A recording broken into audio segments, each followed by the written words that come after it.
The words hit me like a slap across the face at what should have been a pleasant family dinner. "Tell me, what did you do with the $300,000 I gave you?" My fork froze halfway to my mouth, loaded with Diana's famous pot roast. I set it down slowly, my mind scrambling to make sense of what my millionaire son had just asked me.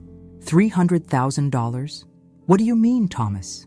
The confusion in my voice was genuine, but apparently not convincing enough for the woman sitting across from me. If you're watching this, subscribe and let me know where you're watching from. Diana's face had gone from its usual perfectly composed mask to an alarming shade of pale. Her manicured fingers gripped her wine glass so tightly, I thought it might shatter. The silence stretched between us like a taut wire, broken only by the soft jazz playing from their expensive sound system and the gentle clink of Sophie and Michael's forks as my teenage grandchildren continued eating, blissfully unaware that their family dinner had just taken a devastating turn. Let me back up and tell you how we got to this moment, because 30 minutes ago everything seemed normal. Well, as normal as things ever got in the Thompson household. I'd arrived at 6 sharp, just like Diana preferred, carrying my usual contribution of homemade dinner rolls that Thomas had loved since childhood. The sprawling colonial in Westchester looked as pristine as ever, all marble countertops and fresh flowers that probably cost more than my monthly Social Security check. Diana had greeted me with her standard air kisses and that smile that never quite reached her eyes. "Margaret, you look lovely," she'd said, though we both knew my department store cardigan didn't exactly match her designer aesthetic. "Thomas is just finishing up a call in his office. Some big merger thing." She'd waved her hand dismissively, as if millions of dollars were just monopoly money. Thomas had appeared 15 minutes later, still radiating that high-powered executive energy that had made him wealthy beyond my wildest dreams. At 42, my son had everything I'd wanted for him growing up in our modest 2-bedroom apartment after his father died. Success, security, a beautiful family. So why did he look so troubled? "Sorry about that," he'd said, kissing my cheek. Crisis at the Singapore office. We'd made small talk over cocktails, the usual updates about the kids' activities and Diana's charity work. Sophie was applying to colleges. Michael had made varsity soccer. Normal family conversation that felt increasingly strained as the evening progressed. Now, sitting in their elegant dining room with its crystal chandelier casting warm light over the mahogany table, I realized something had been building toward this moment. The way Diana kept fidgeting with her jewelry, the way Thomas kept checking his phone, the way they'd exchanged those loaded glances when they thought I wasn't looking. "Mom," Thomas said, his voice taking on that patient tone he used in business meetings. "6 months ago, I transferred $300,000 to your account. We discussed it over lunch at that little cafe you like. You said you wanted to help Sophie with college expenses and maybe do some traveling." He pulled out his phone, scrolling through what looked like banking records. "I have the confirmation right here." My stomach dropped to somewhere around my ankles. 6 months ago, Thomas had indeed taken me to lunch at Rossetti's, my favorite Italian place. We'd talked about Sophie's college plans, about how proud I was of both grandchildren, about how I wished I could contribute more to their futures on my fixed income. But he'd never mentioned giving me money. Not $300, let alone $300,000.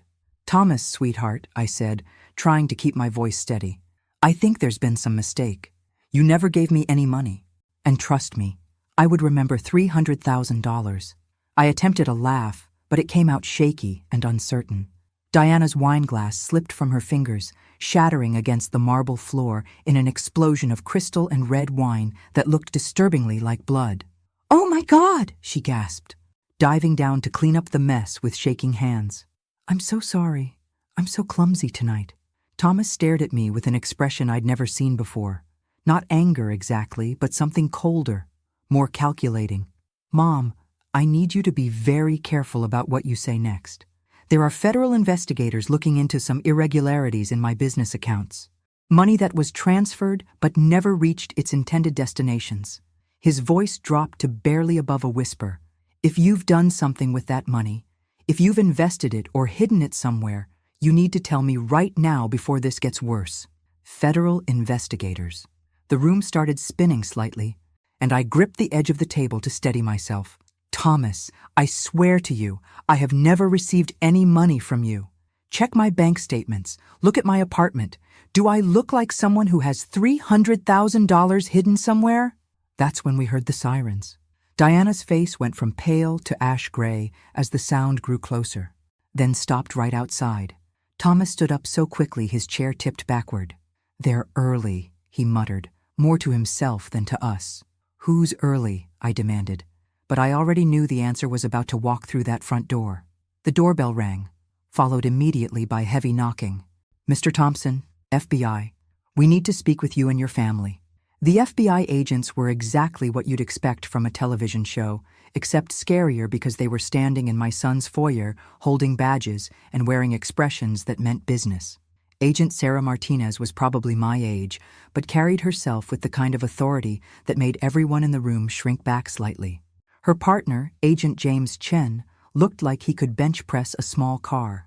"Mr. Thompson, we appreciate your cooperation," Agent Martinez said, settling into one of Diana's pristine white chairs like she owned the place. "As we discussed on the phone, we're investigating several financial irregularities connected to your business accounts. Money that was transferred out but seems to have vanished into thin air." I caught the phrase, "as we discussed on the phone," and felt another piece of the puzzle click into place. Thomas had known they were coming. He'd arranged this dinner, this confrontation about the missing money, knowing the FBI would show up. My own son had set me up. "Now, Mrs. Thompson," Agent Martinez turned her attention to me. "Your son claims he transferred $300,000 to your account 6 months ago. Our records show the money left his business account, but it never appeared in any account registered under your name or social security number." I straightened in my chair, channeling every ounce of dignity I'd learned in 68 years of life. "Agent Martinez, I can provide you with every bank statement, every financial record I have. I'm a widow, living on Social Security and a small pension from the school district where I worked for 30 years. If I had $300,000, I certainly wouldn't be clipping coupons and shopping at discount stores." Agent Chen leaned forward. "Mrs. Thompson, money laundering is a federal crime. If you've helped hide or move funds to avoid taxation or investigation, the penalties are severe regardless of your age or circumstances." "I haven't laundered anything except my sheets," I said, and immediately regretted the sarcasm. This wasn't the time for jokes, even if the situation felt surreal. "I'm sorry, I'm just trying to understand how I became involved in something I know nothing about." Agent Martinez consulted her notes. "The transfer was initiated from your son's business account on March 15th. The receiving account was registered under the name Margaret Thompson, with the last 4 digits of your social security number. But the account was opened using an address in Millbrook, not your current residence in White Plains." Millbrook. My heart started racing for a different reason now. Diana's sister lived in Millbrook. Diana had grown up there, still had connections, still talked about the quaint shops and farmers market every time we visited. It was 30 minutes from where we sat, close enough to be convenient, far enough to avoid scrutiny. I glanced at Diana, who had been unusually quiet since the agents arrived.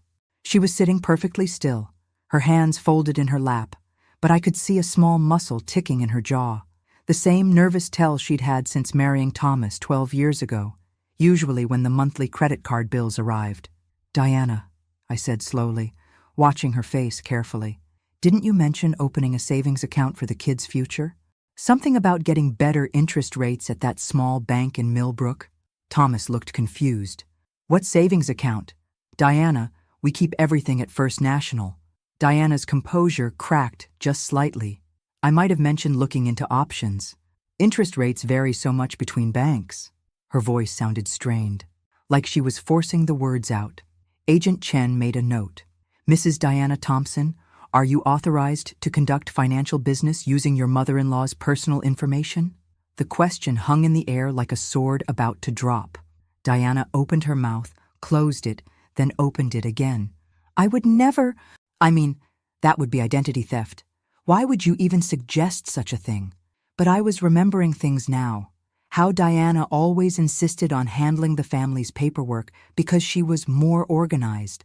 How she'd offered to help me set up online banking after Robert died. How she'd asked for copies of my important documents for emergencies.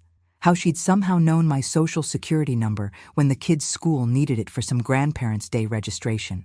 "Agent Martinez," I said, "I think you need to look very carefully at who actually opened that account in Millbrook, and more importantly, who's been accessing it." Thomas stared at his wife with dawning horror. "Diana, tell me you didn't." Diana stood up abruptly, her chair scraping against the hardwood floor. "This is ridiculous. I'm not going to sit here and be accused of crimes I didn't commit. Margaret, I can't believe you're throwing your own family under the bus to save yourself." The accusation was so backwards, so completely opposite to what was actually happening, that I almost laughed. Diana was trying to flip the script, make me the villain in a story where she'd stolen money using my identity. But before I could respond, Agent Martinez dropped the bombshell that changed everything. "Mrs. Diana Thompson, we have security footage from the Millbrook Community Bank showing you making deposits and withdrawals from the account in question. We also have copies of the identification you used, which appears to be a fraudulent driver's license bearing Mrs. Margaret Thompson's name, but your photograph." The silence that followed was so complete, I could hear the grandfather clock ticking in the hallway. Diana's face went through a series of expressions like she was cycling through different lies, trying to find one that would stick. Thomas looked like he'd been hit with a sledgehammer. "That's impossible," Diana whispered. "You must be mistaken." Agent Chen pulled out a tablet and swiped to a video file. "March 18th, 3 days after the initial transfer. You deposited the funds and immediately wrote 3 checks. One to Premier Properties for $50,000, one to Diana Thompson Designs for $200,000, and one cash withdrawal for $50,000. Diana Thompson Designs. I'd never heard of that business before, but judging by Thomas's expression, he had, and he wasn't happy about it. That's when I realized this story was about to get much more complicated than anyone in that room was prepared for. Thomas's voice was deadly quiet when he spoke. "Diana Thompson Designs? What is Diana Thompson Designs?" The way he said his wife's name made it sound like a curse word. Diana had gone completely still, like a deer caught in headlights. But I could practically see her mind racing behind those perfectly made-up eyes. She was calculating, trying to figure out which lie would cause the least damage. Agent Martinez consulted her tablet again. "Diana Thompson Designs appears to be a limited liability company registered in Delaware 6 months ago. The registered address is a P.O. box in Millbrook, and the sole proprietor is listed as Diana Thompson." She looked up at my daughter-in-law with the kind of expression that suggested she'd seen this type of financial maneuvering before. "It appears to be a consulting business for interior design services." "Consulting business?" Thomas stood up so fast, his chair toppled backward. "Diana, you don't have a consulting business. You don't work. You haven't worked since Sophie was born." His voice was rising, and I could see 17-year-old Sophie in the kitchen doorway, her eyes wide with confusion and fear. Sophie had always been my favorite, not that grandmothers are supposed to have favorites. But she reminded me so much of Thomas at that age, curious and intelligent with a sense of justice that sometimes got her in trouble at school. Right now, she looked like her world was crumbling, which I realized it probably was. "Maybe the kids should go upstairs," I suggested gently, trying to provide some normalcy in a situation that had gone completely off the rails. "No," Thomas said firmly. "They're old enough to understand that their mother is apparently a criminal." Diana's mask finally slipped completely. "Don't you dare talk to me like that in front of my children. I did this for us, for our family's future. Do you have any idea how precarious our situation really is?" "Precarious?" Thomas's voice cracked on the word. "Diana, I make over $2 million a year. We live in a house worth $3 million. How is that precarious?" Agent Chen cleared his throat. "Mr. Thompson, our investigation suggests that your wife has been systematically moving money from various accounts over the past 18 months. The $300,000 in question was just the most recent transaction. I felt like I was watching a movie where the plot kept twisting in directions I never saw coming. Diana hadn't just stolen money from me. She'd been stealing from her own family for over a year, and she'd used my identity to do it." "Various accounts?" Thomas's face had gone pale. "What other accounts?" Diana finally seemed to realize that her situation was hopeless. Her perfect posture sagged, and she sank back into her chair like a deflated balloon. The college funds, Sophie's and Michael's college funds, some of the business reserves, the emergency account. Each admission came out quieter than the last. How much? Thomas's voice was barely a whisper. Agent Martinez answered instead. Our preliminary investigation shows approximately $1.2 million moved through fraudulent accounts over the past 18 months. $1.2 million. I couldn't even wrap my mind around that number. I'd worked for 30 years as a school secretary and never made more than $40,000 in any single year. Diana had stolen more money than I could earn in multiple lifetimes. But the most shocking part was what she'd done with it. Premier Properties, I said, remembering the check Agent Chen had mentioned. That was one of the companies she wrote a check to. What is Premier Properties? Agent Chen swiped through his notes.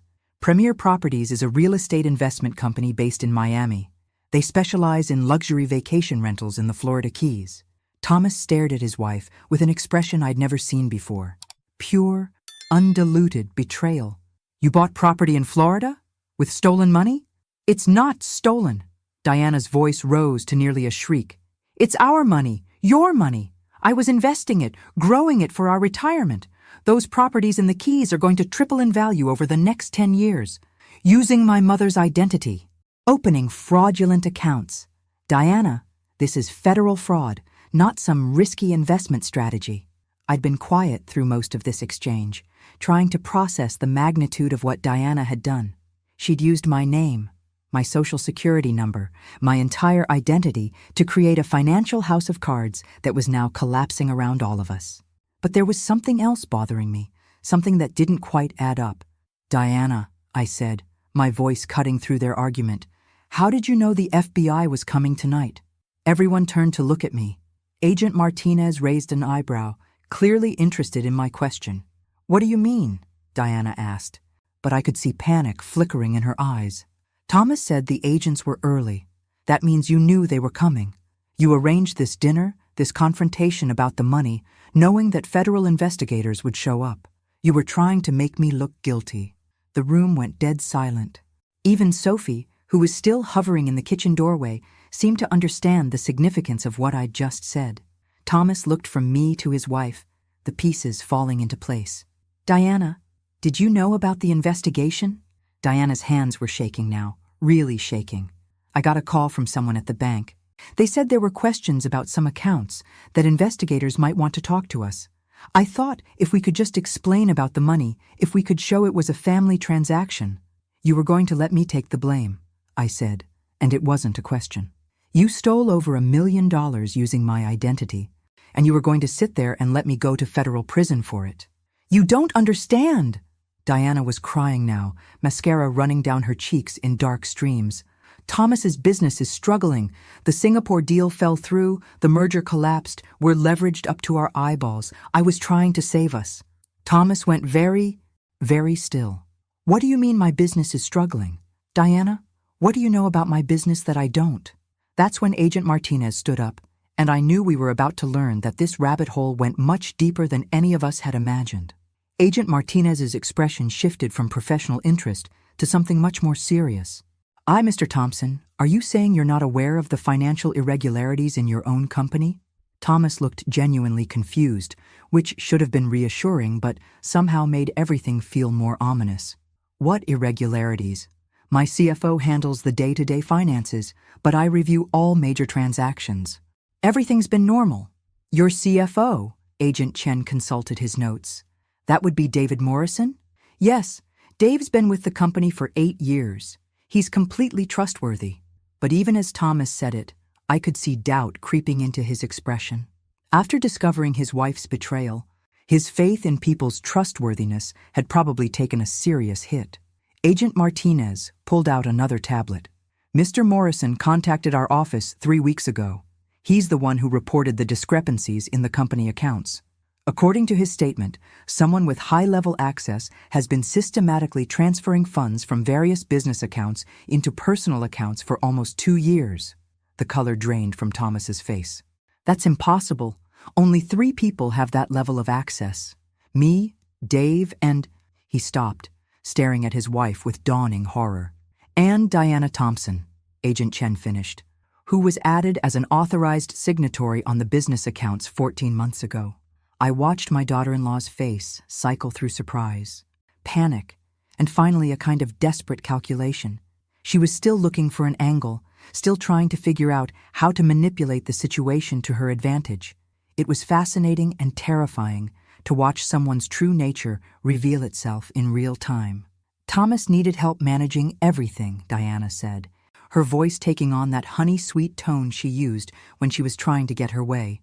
You were working such long hours, dealing with the Singapore expansion. I was just trying to help, to take some of the administrative burden off your shoulders. By stealing from the business? Thomas's voice was hollow, like he was speaking from the bottom of a well. Diana, do you understand what you've done?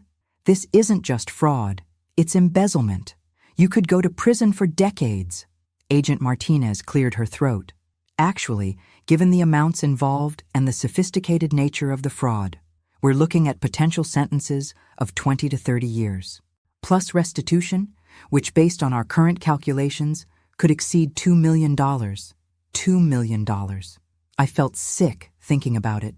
Diana had destroyed her family's entire financial future, and she'd tried to drag me down with her. But there was still something bothering me about the timeline. 14 months, I said, thinking out loud. Diana, you were added to the business accounts 14 months ago, but you've been moving money for 18 months. How does that work? Agent Chen flipped through his files. The earliest fraudulent activity we've traced involved the children's college funds, which are held in accounts that both parents have access to. The business accounts came later, as the amounts increased and she needed more sophisticated methods to hide the transfers. Sophie, who had been silent through most of this nightmare, finally spoke up. Mom, you stole our college money? Her voice was small, broken, and it hit me harder than all the talk of federal crimes and prison sentences. Diana turned to her daughter with tears streaming down her face. Sophie, honey, I was going to replace it all. The Florida properties, they're going to be worth so much more. I was securing our future. By destroying our present, Michael said, appearing beside his sister. At 15, he looked older than his years, and the betrayal in his eyes was heartbreaking. Mom, Grandma Margaret could have gone to prison. You were going to let her go to prison for something she didn't do. That's when I realized something that made my blood run cold. Diana, you would have let me take the blame. But what about the business fraud? How were you planning to explain that? Diana looked like a cornered animal. I was going to say I thought I had permission, that Thomas had asked me to move money between accounts for tax purposes. I would have played dumb, said I didn't understand the implications. Thomas made a sound like he'd been punched in the stomach. You were going to destroy my reputation, my business, my relationships with every client and partner I've built over 20 years. Diana, I could lose my licenses, my certifications. I could be prosecuted as an accessory. It wouldn't have come to that, Diana said desperately. I had it all planned out. We would have paid everything back with interest from the Florida investments. No one would have been hurt. Agent Martinez stood up. Mrs. Thompson, we need you to come with us for questioning. You have the right to remain silent. As Agent Martinez began reading Diana her rights, I found myself thinking about how this entire nightmare had started with a simple question about money. Diana's crime wasn't just financial, it was personal. She'd stolen my identity, my good name, my relationship with my family. She'd been willing to let me take the blame for her crimes, to watch me go to prison, to protect herself. But as I watched the FBI agents escort my daughter-in-law out of the house she'd bought with stolen money, I realized something else. Diana had made one crucial mistake in her elaborate scheme. She'd underestimated her victim. She'd thought I was just a harmless old woman who would be easy to frame, too confused and overwhelmed to fight back effectively. She'd forgotten that I'd raised Thomas as a single mother after his father died, working 2 jobs and going to night school to get my degree. She'd forgotten that I'd spent 30 years working in a school system, dealing with budget crises and administrative politics, and parents who tried to manipulate the system for their children's benefit. She'd forgotten that I was a survivor. And now, as the reality of what she'd done settled over the house like a dark cloud, I realized that surviving this was going to require every ounce of strength and wisdom I'd gained in 68 years of life, because the real fight was just beginning. The house felt like a tomb after the FBI agents left with Diana. Thomas sat at his kitchen table staring at a cup of coffee that had long since gone cold, while Sophie and Michael huddled together on the living room sofa, whispering in the way teenagers do when their world has just imploded. I'd sent them to pack overnight bags. They'd be staying with me while we figured out what came next. I should have known, Thomas kept saying, over and over, like a broken record. The signs were all there. How could I have been so blind? I wanted to comfort him, to tell him that love makes us vulnerable to deception, that trusting your spouse isn't a character flaw. But honestly, I was still processing my own anger. Diana had been willing to let me go to federal prison to protect herself. That level of calculated cruelty was hard to forgive, even for someone who'd been part of our family for 12 years. Thomas, I said gently, settling into the chair across from him, beating yourself up won't solve anything. We need to focus on damage control. He looked up at me with eyes that seemed older than they had been this morning. Damage control? Mom, do you understand what this means? The business investigation could destroy everything I've worked for. Even if I'm not charged with anything, the scandal alone could ruin my reputation. Clients don't want to work with someone whose wife is a federal criminal. I'd been thinking about that during the long hour after Diana was taken away. Have you talked to Dave Morrison recently? Your CFO? Not since he called about some accounting discrepancies last month. Why? Because he's the one who reported the fraud to the FBI. Thomas, Dave Morrison is trying to save your company. He saw what Diana was doing and took action to protect you. Thomas blinked at me like he was seeing me clearly for the first time all evening. You think Dave knew it was Diana? I think Dave knew someone with high-level access was stealing from the business, and he chose to report it to federal authorities rather than handle it internally. That suggests he was trying to establish a clear record that you weren't involved. My phone buzzed with a text message from a number I didn't recognize. Mrs. Thompson, this is Agent Martinez. We'll need to speak with you tomorrow about pressing charges for identity theft. Please call our office in the morning. Identity theft. Just seeing the words made my stomach clench. Diana hadn't just stolen money, she'd stolen my entire identity to commit federal crimes. My name was on fraudulent accounts, fake identification documents, business registrations I'd never authorized. Even though I was a victim, untangling this mess was going to take months, maybe years. Mom, Thomas said, noticing my expression. What is it? I showed him the text. I have to decide whether to press charges against Diana for identity theft. Of course you're pressing charges. She tried to frame you for federal crimes. But it wasn't that simple. And we both knew it. Diana was still the mother of my grandchildren. Sophie and Michael had already lost their college funds and their sense of security. Did they need to watch their mother go to prison for even longer because of additional charges? Sophie appeared in the kitchen doorway, her overnight bag slung over her shoulder. Grandma Margaret, are you going to send Mom to prison? The question hit me like a physical blow. How do you explain to a 17-year-old that her mother is a criminal who was willing to let her grandmother take the blame for her crimes? Sophie, honey, your mother made some very serious choices that hurt a lot of people. There are consequences for those choices. But you could choose not to press charges, right? Sophie's eyes were red from crying, but her voice was steady. You could just let the FBI handle the business stuff and not make it worse. Michael joined his sister in the doorway. Sophie, Mom stole Grandma's identity. She was going to let Grandma go to prison. How is that not worse? I looked at these two kids, caught in the middle of an adult disaster they had no part in creating, and felt my heart break a little more. But then I thought about what Diana had done, the calculated cruelty of it, the months of planning required to execute such an elaborate fraud. I need some time to think about it, I said finally. Thomas walked the kids out to my car, loading their bags into the trunk while I gathered my purse and coat. As I was heading for the door, my phone rang. The caller ID showed Diana's sister, Patricia. Margaret, thank God. Patricia's voice was frantic. I just heard what happened. Diana called me from the FBI office. She says this is all a misunderstanding, that Thomas is trying to frame her for his business problems. Even from jail, Diana was still spinning lies, still trying to manipulate the narrative. Patricia, Diana stole over $2 million using fraudulent accounts opened with my identity. The FBI has security footage and documentation. There's no misunderstanding. But she's my sister, Margaret. She's got 2 children. Surely you can work something out, family to family, family to family. The irony was almost funny.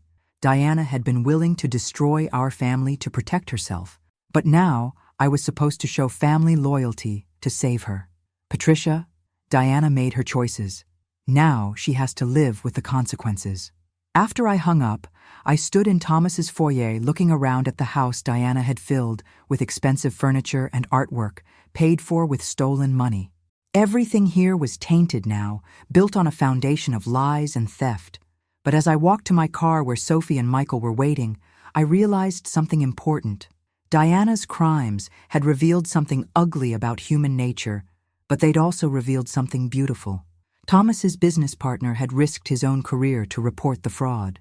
My grandchildren were more concerned about doing the right thing than protecting their mother from consequences. Thomas himself, despite his shock and betrayal, was already thinking about how to rebuild. Diana had tried to destroy our family with her greed and deception. But families, real families, are stronger than the worst thing any one member can do. Tomorrow, I would call Agent Martinez and press charges for identity theft, not out of revenge, but because some lines can't be crossed without consequences.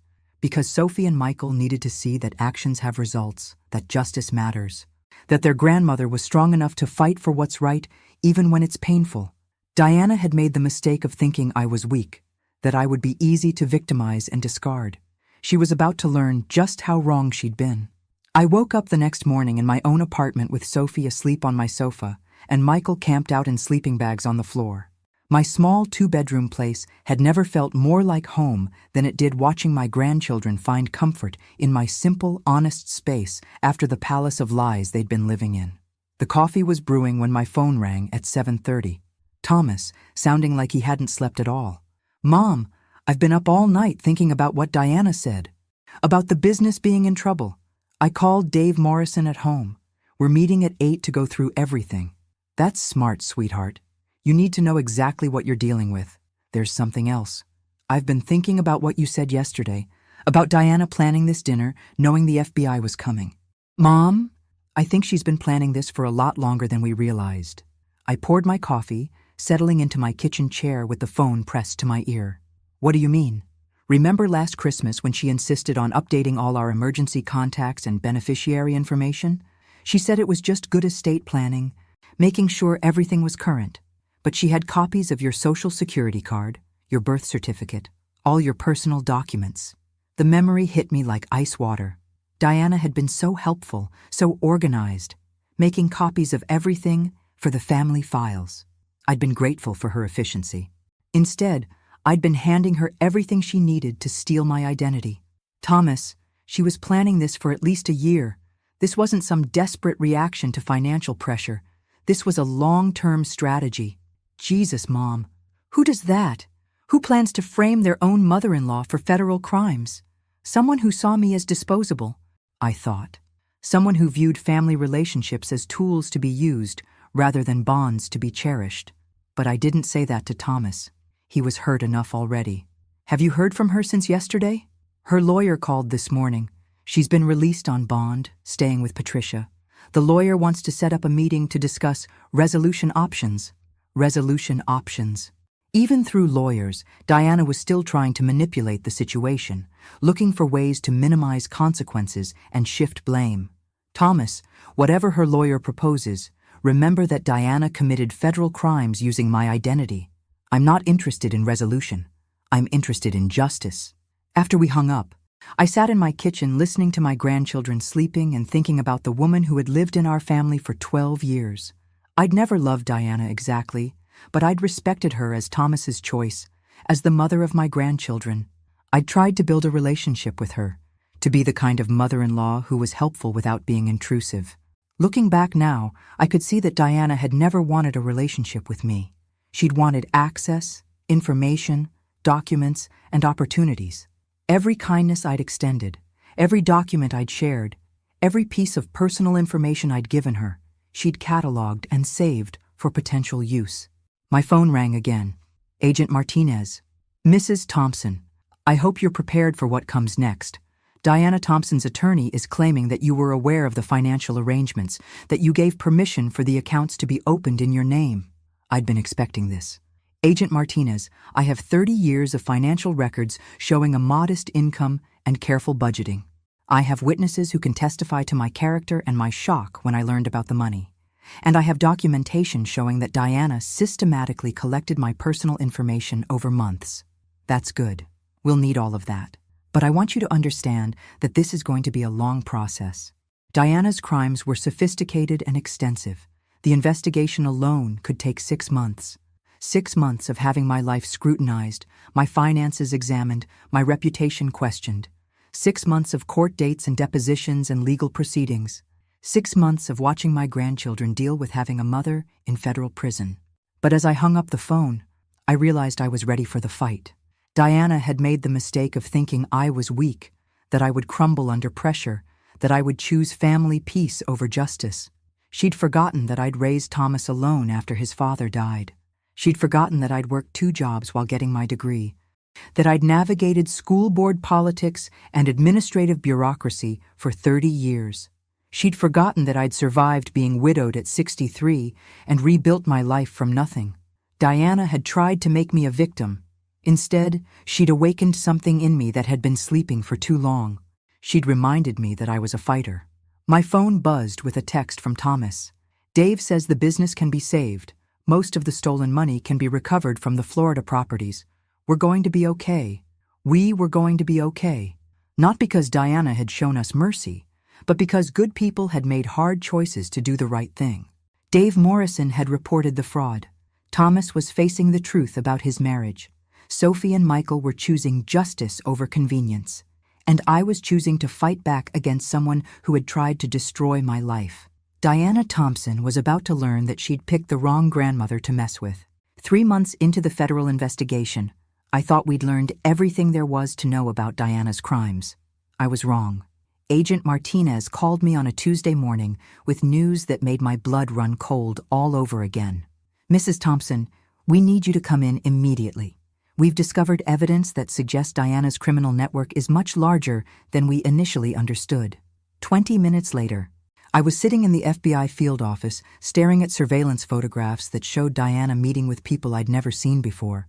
But what made my stomach drop was recognizing some of the locations where these meetings had taken place. Agent Martinez, this photo was taken at Millbrook Community Bank, and this one is at the restaurant where Patricia suggested we have lunch last month. That's correct. We've been monitoring communications from federal prison, and Diana has been coordinating with accomplices who are still active. The meetings you're seeing happened before her arrest, but the coordination has continued from jail. Agent Chen joined us, carrying what looked like transcripts of phone calls. Mrs. Thompson, Diana has been using her sister Patricia as a go-between to communicate with other members of her criminal network. The phone calls from prison that we thought were just family support have actually been coded instructions. Patricia had been lying to me from the moment Diana was arrested. Every concerned phone call, every offer to help with the grandchildren, every expression of shock about Diana's crimes had been part of an ongoing deception designed to keep me unaware of the continuing threat. What kind of continuing threat? Agent Martinez pulled out more surveillance photos. Diana's network specializes in targeting elderly victims through family relationships. Your case wasn't unique, Mrs. Thompson. Diana and her associates have been systematically identifying and victimizing senior citizens across multiple states for over 15 years. The photos showed elderly people in various locations, apparently unaware they were being watched and documented. Just like the surveillance photos Diana had taken of me, these images showed detailed documentation of daily routines, shopping patterns, and social activities. How many other families has Diana targeted? Based on the evidence we've uncovered, Diana's network has victimized at least 12 families in 6 different states. The methods are always similar: marriage or adoption into the family, gradual collection of personal information, systematic financial fraud, and in several cases, suspicious deaths of elderly family members. Suspicious deaths. Diana hadn't just been planning her first murder with me, she'd potentially been killing elderly victims for over a decade. The scope of her crimes was staggering. Agent Chen opened another file. Mrs. Thompson, we've identified a pattern in Diana's criminal activities that suggests she's been working with the same core group of accomplices for years. Patricia Walsh and Marcus Webb are just the local operatives. The network includes document forgers, financial experts, and what appear to be people who specialize in staging accidents. People who specialized in staging accidents. Diana's plan to make my death look like an accidental fall during my morning walk wasn't something she'd improvised. It was a technique her network had probably used multiple times before. Agent Martinez, why are you telling me this now? Diana's already in federal custody. Because we believe Patricia Walsh and Marcus Webb are continuing to operate while Diana's in prison. They've targeted another elderly victim, and we need your help to stop them. Another elderly victim. Diana's network was still active, still targeting senior citizens for financial fraud and potential murder, even with their leader in federal custody. Agent Martinez pulled out photos of a woman who appeared to be in her 70s, along with surveillance notes that looked identical to the documentation Diana had compiled on me. This is Eleanor Chen, age 74, widow, living alone in Stamford. Patricia Walsh has been cultivating a friendship with her for the past 2 months, using the same methods she used to gather intelligence on you. I stared at the photos of Eleanor Chen, seeing myself in her routine grocery shopping trips and library visits. Patricia was setting up another elderly woman for financial fraud and possible murder, using techniques she'd perfected while spying on me. What do you want me to do? Agent Chen leaned forward. We want you to help us set a trap for Patricia and Marcus. You're the only person who's survived their targeting process and understands how they operate. A trap.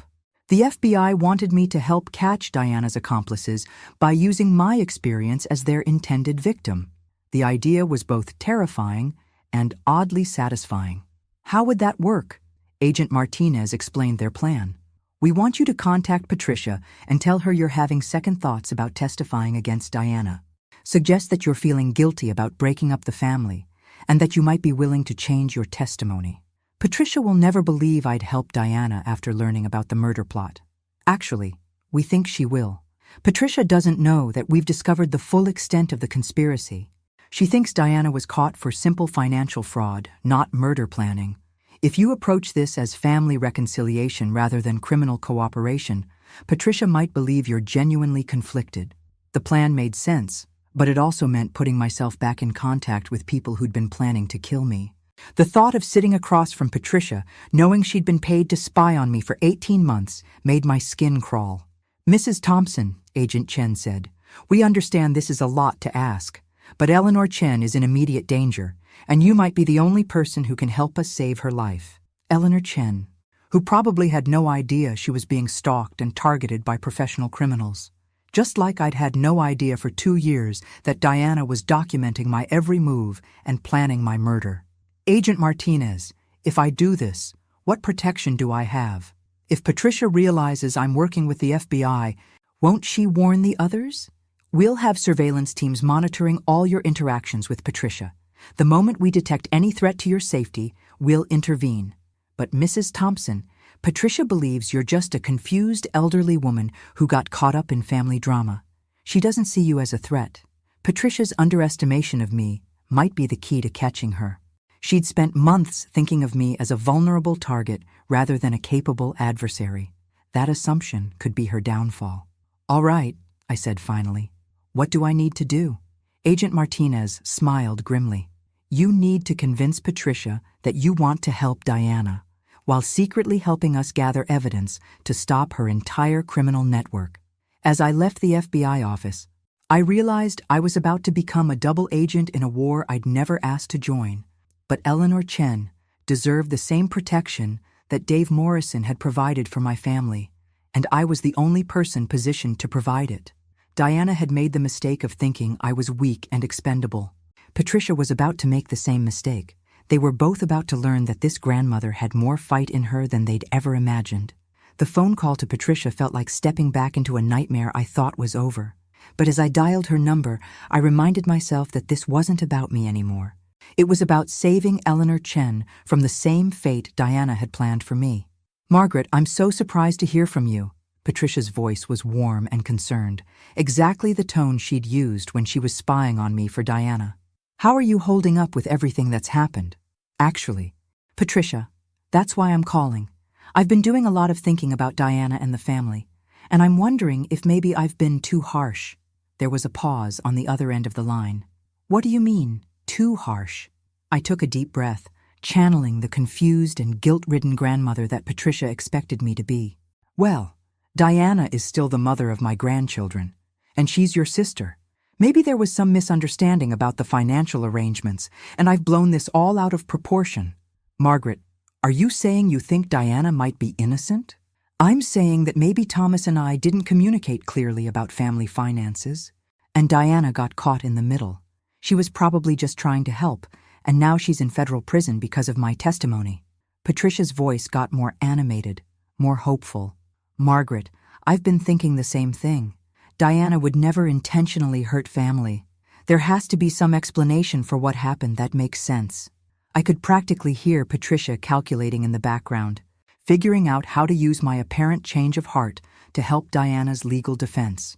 But what she didn't know was that Agent Martinez was listening to every word of our conversation from a van parked outside my building.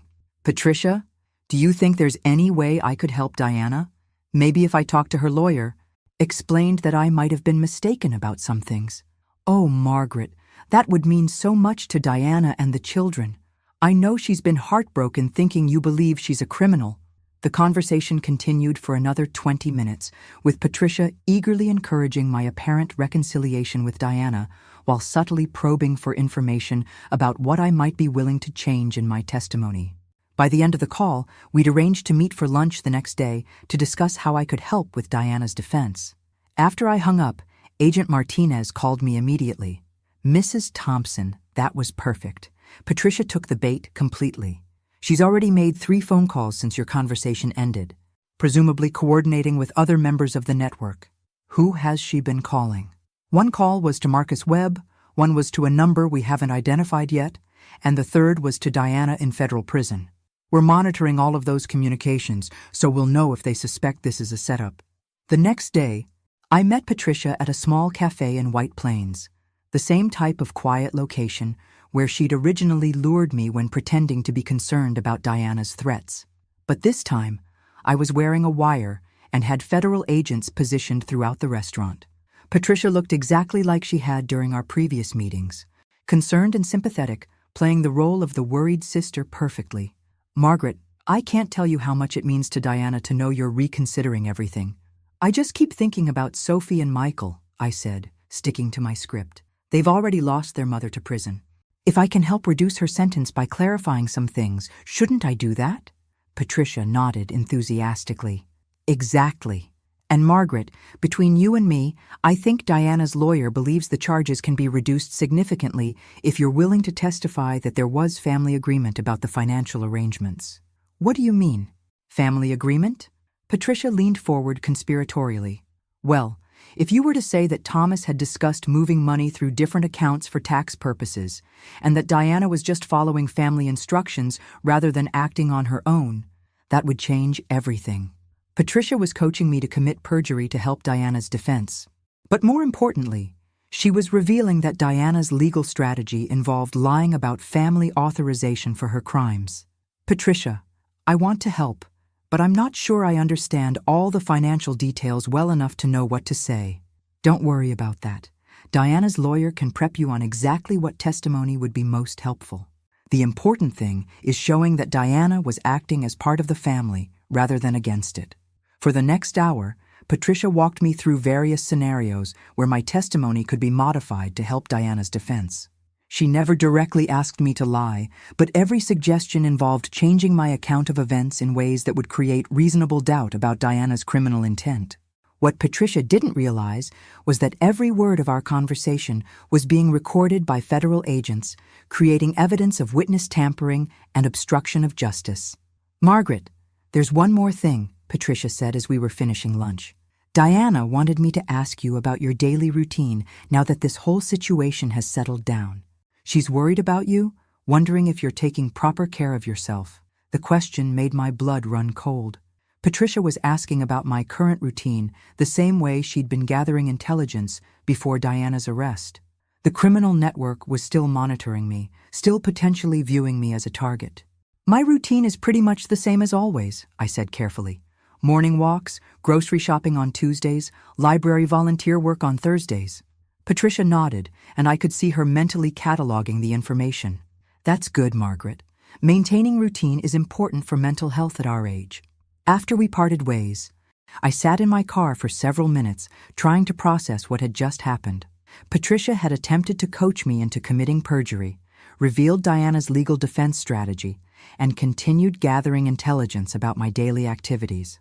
But the most disturbing realization was that Patricia genuinely seemed to believe Diana was innocent. Either she was an extremely good actress, or she'd convinced herself that her sister's crimes were justifiable or misunderstood. Agent Martinez called me 20 minutes after I got home. Mrs. Thompson, that meeting gave us exactly what we needed. Patricia Walsh has just committed federal crimes of witness tampering and obstruction of justice. More importantly, she's revealed the broader strategy of Diana's criminal network. What kind of broader strategy? Based on Patricia's phone calls after your meeting, the network is planning to continue operations while Diana's case is pending. They're using the delay in legal proceedings to target new victims, including Eleanor Chen. Eleanor Chen, who was probably going about her normal routine right now, unaware that Patricia Walsh and Marcus Webb were planning to destroy her life the same way they'd tried to destroy mine. Agent Martinez, when do we stop them? Soon, Mrs. Thompson. We're gathering evidence on the entire network now. Your cooperation has helped us understand how they operate and coordinate their crimes. As I hung up the phone, I realized that my role in this investigation was far from over. Patricia and her associates were still active, still dangerous, and still underestimating their victims. They were about to learn that sometimes the people you target fight back harder than you ever expected. 1 week after my lunch with Patricia, Agent Martinez called with news that changed everything we thought we knew about Diana's criminal network. What we'd uncovered was bigger and more sophisticated than anyone had imagined. Mrs. Thompson, we need you to come in immediately. We've arrested Marcus Webb, and what he's told us about the network's operations is going to shock you. At the FBI office, Agent Martinez and Agent Chen looked like they'd been working around the clock. The conference room was covered with charts, photographs, and documents that seemed to map out a criminal enterprise spanning multiple states and over a decade. Mrs. Thompson, Marcus Webb has agreed to cooperate in exchange for a reduced sentence. What he's revealed is that Diana's network isn't just a small group of criminals targeting random families. It's a sophisticated organization that specializes in elder fraud and has been operating for over 15 years. Agent Chen pulled out an organizational chart that looked like something from a corporate boardroom. The network has approximately 20 active members across 6 states. Diana was essentially a regional manager responsible for identifying and grooming targets in the northeastern region. A regional manager. Diana's crimes against our family weren't personal revenge or desperate financial schemes. They were part of a professional criminal organization that treated elder abuse like a business model. How many families has this network targeted? Agent Martinez consulted her notes. Based on Marcus Webb's information, we've identified potential victims in 43 cases over the past 15 years. Estimated losses exceed $12 million, and we suspect there may have been as many as 7 suspicious deaths of elderly victims. 7 suspicious deaths. Diana's plan to murder me wasn't unprecedented. It was part of a pattern that had been repeated multiple times across different states. Eleanor Morrison in Seattle wasn't Diana's first victim. She was part of a series.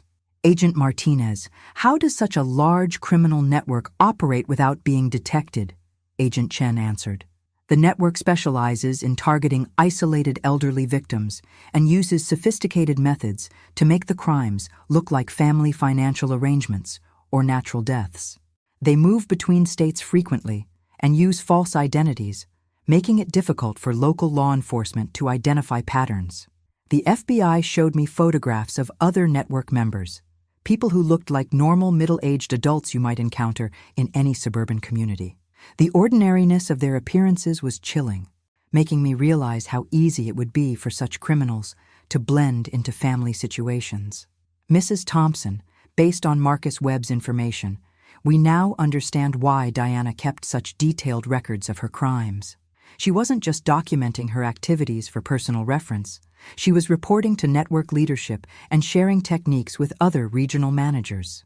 That explained the meticulous surveillance photos and recorded conversations we'd found in Diana's safe. She hadn't been careless about preserving evidence.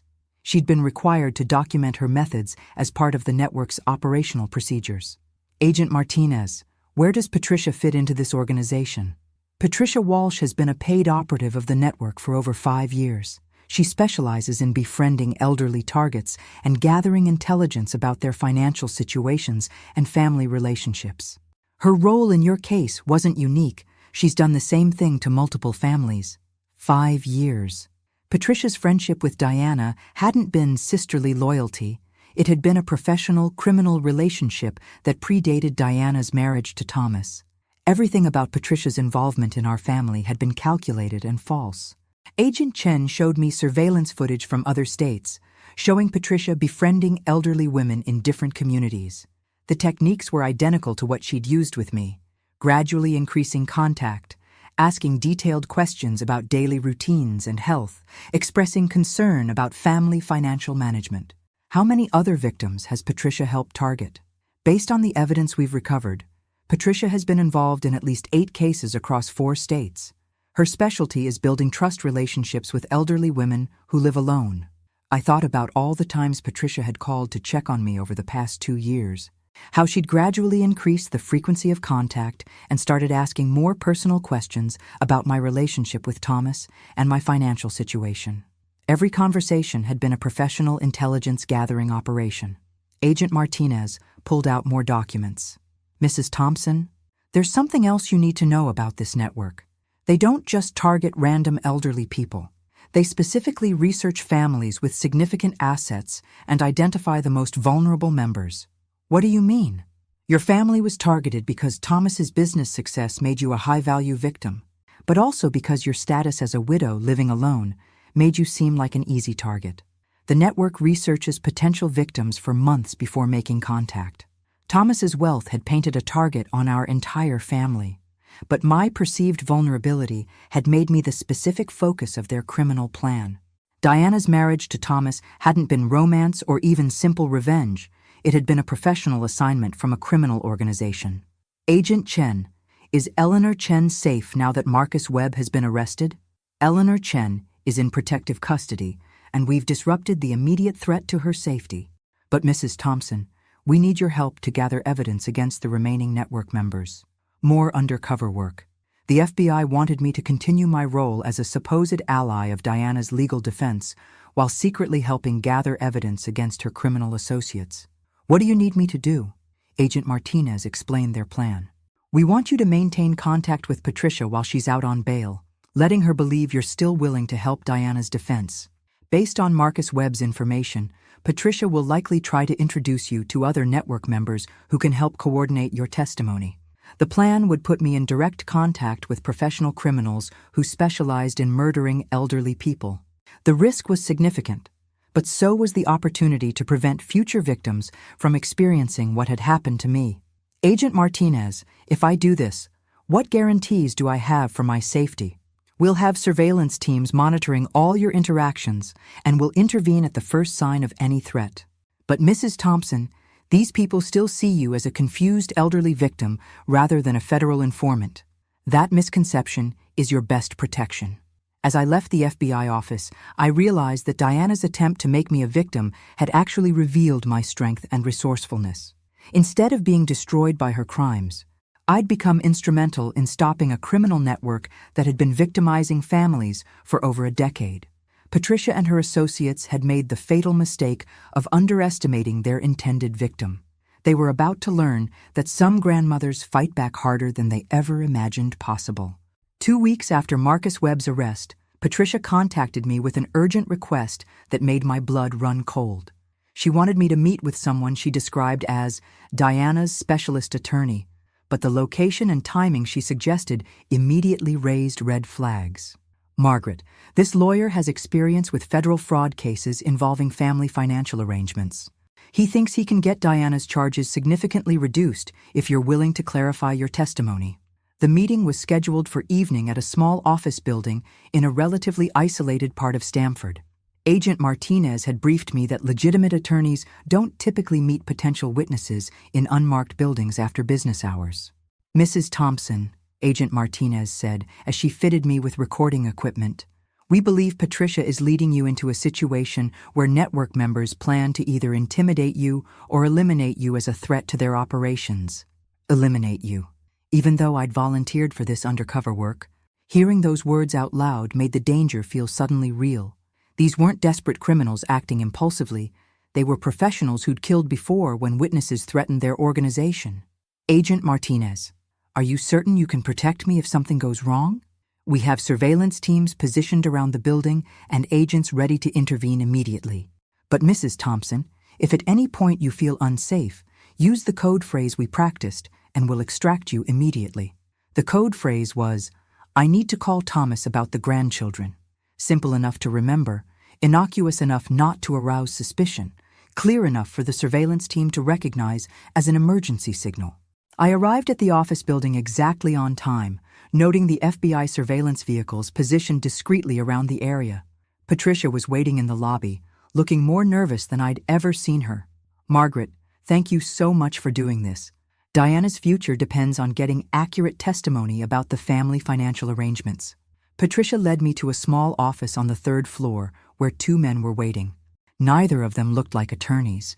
They looked like the kind of people who solved problems through intimidation rather than legal arguments. "Mrs. Thompson, I'm James Crawford," the older man said, extending his hand. "I specialize in federal fraud defense, particularly cases involving family financial misunderstandings." James Crawford wasn't listed in any Bar Association database according to the FBI's pre-meeting research. He was almost certainly another network member posing as a legal professional. "Patricia tells me you've reconsidered your testimony about Diana's activities," Crawford continued. "I understand you now realize there may have been family authorization for the financial arrangements in question." "Well, I've been thinking that maybe Thomas and I didn't communicate clearly about what Diana was authorized to do." Crawford nodded approvingly. "Exactly. Family financial management can be complicated, especially when elderly family members might not remember all the conversations and agreements that were made." The second man, who'd introduced himself as Crawford's paralegal, was taking detailed notes. But something about his behavior suggested he was more interested in assessing my mental state and physical vulnerability than in documenting legal information. "Mrs. Thompson, have you discussed your change of perspective with any federal agents or prosecutors?" The question was clearly designed to determine whether I was working with law enforcement. "No, I haven't talked to anyone official. I just started feeling guilty about Diana sitting in prison when this might all be a misunderstanding." Crawford smiled, but it didn't reach his eyes. "That's very wise, Mrs. Thompson. Sometimes it's better to resolve family matters quietly rather than involving law enforcement unnecessarily." For the next 30 minutes, Crawford walked me through various scenarios where my testimony could be modified to support Diana's defense. But gradually, the questions became more specific about my current living situation, daily routine, and whether anyone would notice if I were to disappear for several days. "Mrs. Thompson, changing federal testimony is a serious matter. Sometimes witnesses need time away from family pressure to really think through what they want to say in court. Time away from family pressure." Crawford was suggesting that I might need to be isolated while I prepared my revised testimony, which sounded suspiciously like kidnapping disguised as witness preparation. "I'm not sure I understand what you mean." The paralegal spoke up for the first time. "Sometimes elderly witnesses benefit from staying in a quiet location where they can focus on their testimony without distractions from family members who might influence their memory of events. They were planning to take me to a secondary location, probably to coerce me into changing my testimony or to eliminate me as a threat to the network's operations." The realization made my heart rate spike, but I forced myself to maintain the confused grandmother act. "That sounds very thoughtful, but I'm comfortable preparing at home." Crawford's expression hardened slightly. "Mrs. Thompson, I don't think you understand how serious these federal charges are. Diana could spend the rest of her life in prison unless witnesses like you provide accurate testimony about family financial arrangements. The atmosphere in the room had shifted from professional to threatening. Crawford was no longer asking for my cooperation.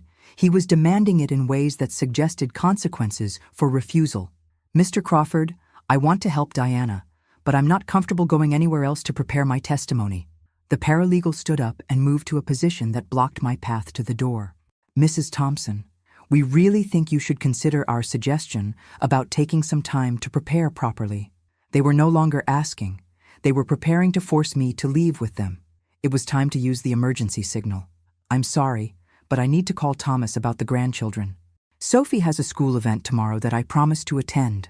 Within seconds, I could hear footsteps in the hallway outside the office.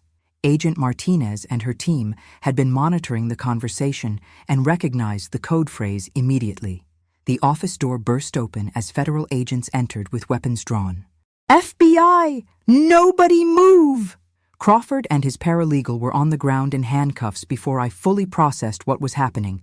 Patricia, who'd been sitting quietly throughout the meeting, started crying and claiming she had no idea that Crawford wasn't a legitimate attorney.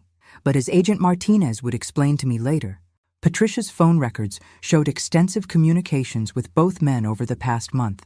She'd been coordinating the plan to kidnap me from the beginning. The network's mistake had been underestimating their victim once again. They'd assumed I was a confused elderly woman who would be easily manipulated or intimidated. Instead, I'd helped the FBI identify and arrest additional network members while gathering evidence that would shut down their operations permanently. Diana's criminal organization was collapsing because they'd chosen the wrong grandmother to victimize. 6 months later, I stood in federal court watching the final chapter of Diana's criminal empire come to an end. The courtroom was packed with victims and their families, FBI agents, prosecutors, and journalists covering what had become known as the Northeast Elder Fraud Conspiracy. Diana sat at the defendant's table looking older and smaller than I remembered, wearing an orange jumpsuit that drained all color from her face. The 12 years she'd spent playing the role of devoted wife and mother seemed like a different lifetime now that everyone could see who she really was. Judge Patricia Williams reviewed the sentencing documents with an expression of barely contained disgust. Diana Walsh, Patricia Walsh, James Crawford, and 8 other members of your criminal network have systematically targeted elderly victims across multiple states for over 15 years. The crimes you've committed represent some of the most callous exploitation of vulnerable populations this court has ever seen. The final tally was staggering. 47 elderly victims across 6 states, over $14 million stolen, and evidence suggesting at least 9 suspicious deaths that were likely murders disguised as accidents or natural causes. Diana's network had been operating like a professional criminal organization, complete with regional managers, operational procedures, and specialized roles for different types of crimes.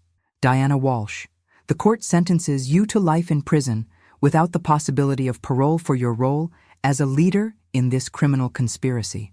Life without parole. Diana would never have another opportunity to target innocent families or plan elaborate revenge schemes. Her criminal career was over permanently. Patricia received 25 years for her role in the conspiracy. James Crawford and the other network members received sentences ranging from 15 to 30 years. The entire organization had been dismantled, with their assets seized to provide restitution to victims.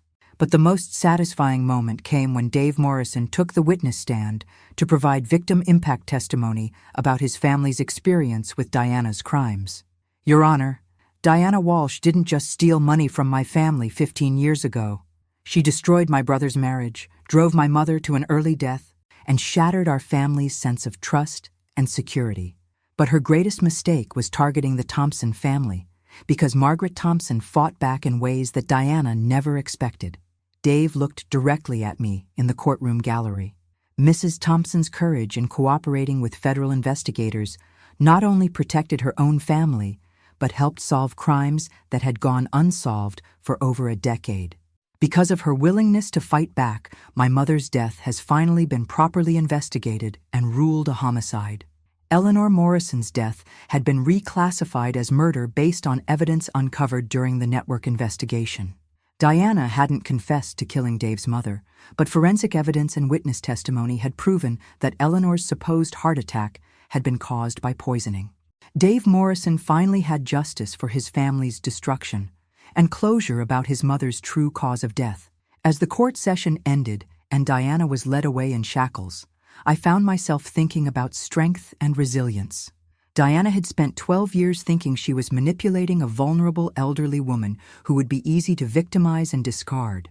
Instead, she'd awakened a fighter who helped bring down an entire criminal organization.